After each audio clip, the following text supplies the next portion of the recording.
We need to learn to control our anger, my dear Islam brothers. And one of the ways of learning how to control your anger is to read how the predecessors of the past had this tolerance, how they developed their tolerance inside them. It is said that a person talked rudely to Amir al-Mu'mineen Sayyidina Umar bin Abdul Aziz radiyallahu anhu. He bowed his head and he said, "Do you want me to become angry so that shaitan plunges me into the pride of arrogance and power, and I make you a target of oppression on the day of judgment? And on the day of judgment, you seek its compensation from me. I will not do this." If you get angry with someone, then on the day of judgment, they will say, "This person, he got angry with me.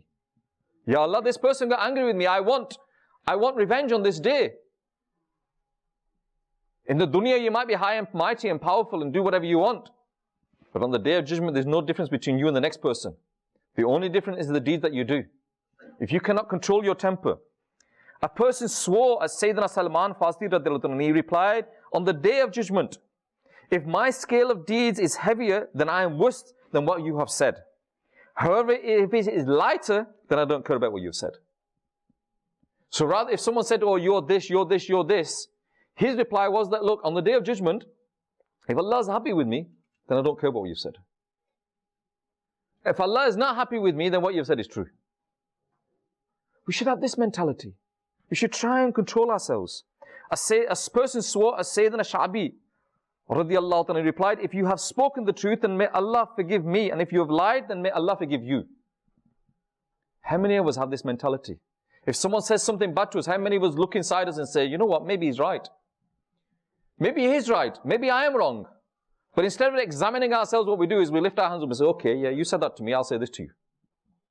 Immediately we take revenge rather than reflecting, maybe, all right, he's not said it in the right way. Maybe he said it in a way to degrade you, but maybe, just maybe that fault is inside you. Maybe that problem is inside you. So my dear Islam brothers, we need to learn to control our temper. And if anything happens, when you do get angry, it's an instinct. Walk away from the issue. The Prophet of Allah sallallahu alaihi wasallam said that when you are angry, sit down. Because you see people, they get up, don't they, when they get angry? The Prophet of Allah sallallahu alaihi wasallam said, if you're angry, sit down. And if you're sitting down and still get angry, lie down.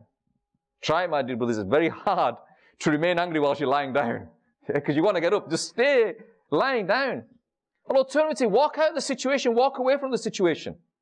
Because if you stay there and you get angry, and as a result of your anger, you divorce your wife, or as a result of your anger, you get physical with your children or your family, you might regret it for the rest of your lives.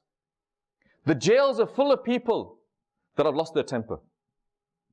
The jails are full of people that have lost their temper and they've done things that they regretted later. We need to learn to control our temper. We love Madani Channel.